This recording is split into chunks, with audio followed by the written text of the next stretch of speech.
Ottawa's 5 Stanley Cup wins. Former Montreal Canadiens captain John Beliveau dies at 83.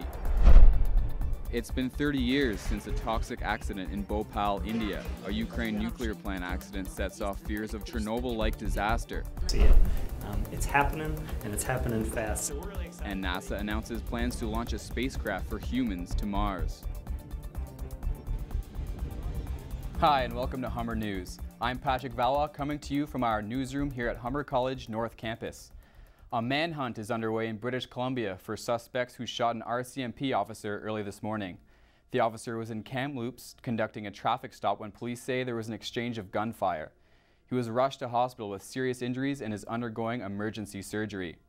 Kamloops police have released information about the ongoing search. They're looking for a 1998 white Chrysler Intrepid. Police say the suspects are armed and dangerous. The legendary captain of the Montreal Canadiens, John Beliveau, has died at the age of 83. John Beliveau! Beliveau played 20 seasons with Montreal starting in 1950 and is still the longest-serving captain of the team. The Habs won 10 Stanley Cups, including 5 in a row between 1956 and 1961, with number 4 on the team.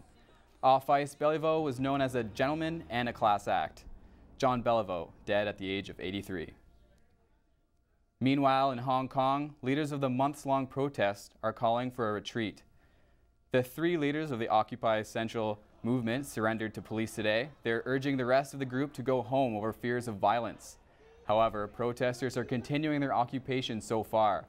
Since September, public support for the pro-democracy movement has waned as demonstrations blocked key roads and disrupted businesses. The Japanese space program is on a mission to find the origins of life. All systems are ready. Energy ignition.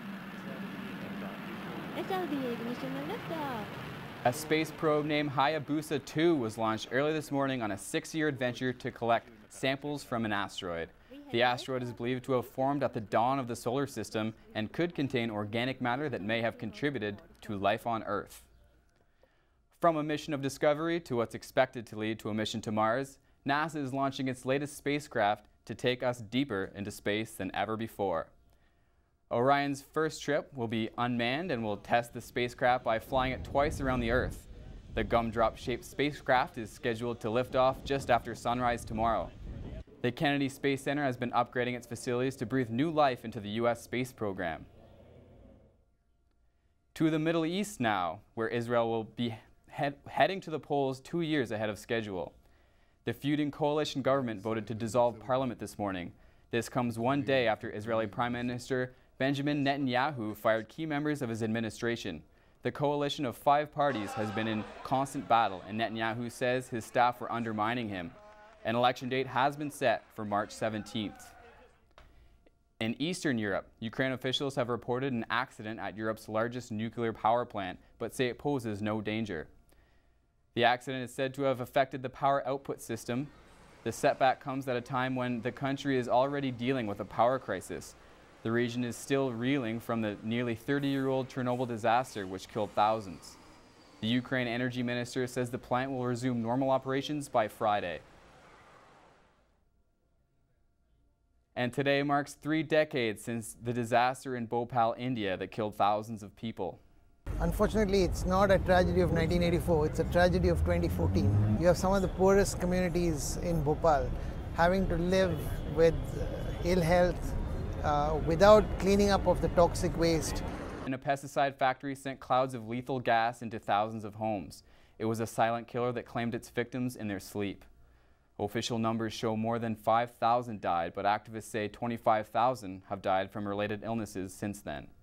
The Bhopal tragedy has been called the world's deadliest industrial disaster. Victims say generations of children have been born with deformities. Here at home, the spirit of giving is alive at Humber. A charity silent auction is happening in North Concourse. Emily Maloney has the story. Students can give the gift of education to girls in Africa. Second-year event management students have been holding a silent auction in the North Campus concourse to support Hands Up Out of Poverty.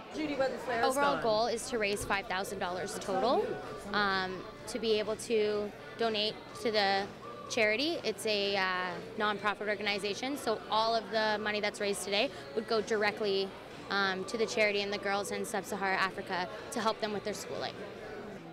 All items at the silent auction have been graciously donated by local businesses. The money raised is going to a great but surprising cause. In the last 4 years, we've been working on sanitary pads for girls in senior primary and high school because they can't go to school if they don't have sanitary pads. It's a real cultural issue still. A girl can't go to school while she's menstruating. A very successful program, keeps girls in school, and surprising, you see in one of our schools that we support last year, and we take no credit for it because we didn't pay her fees or anything, top girl in the country of Kenya graduated in that school because she had sanitary pads. The silent auction runs today from 10 till 2 p.m. 100% of all profits go towards the Hands Up Out of Poverty charity. Emily Maloney, Humber News.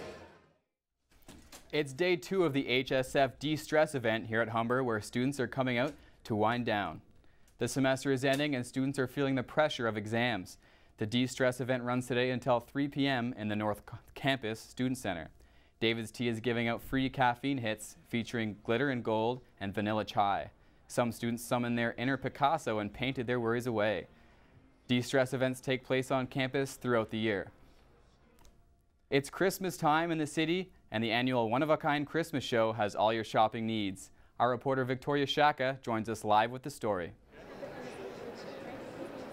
Hey Patrick, as you can see, I'm right here at the Direct Energy Center for the one-of-a-kind Christmas show. It's a Christmas affair. Holiday hunters are swarming to the exhibition place for the annual one-of-a-kind Christmas show. Shoppers are greeted with a decorated tree and the main stage where hourly workshops are in place.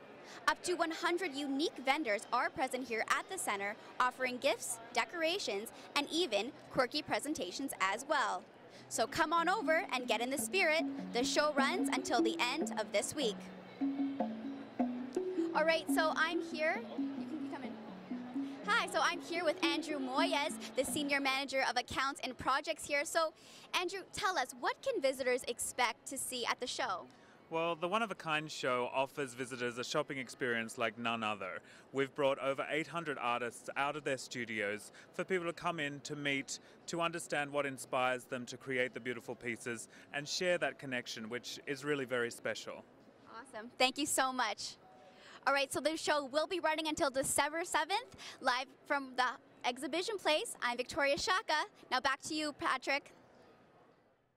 When we come back, we'll tell you what's happening in the world of sports, and Jessica Richard will have your 3-day forecast. It's pretty chilly and gray out here today, but don't worry, we've got a brighter forecast coming up for the rest of the week. More on your weather after the break.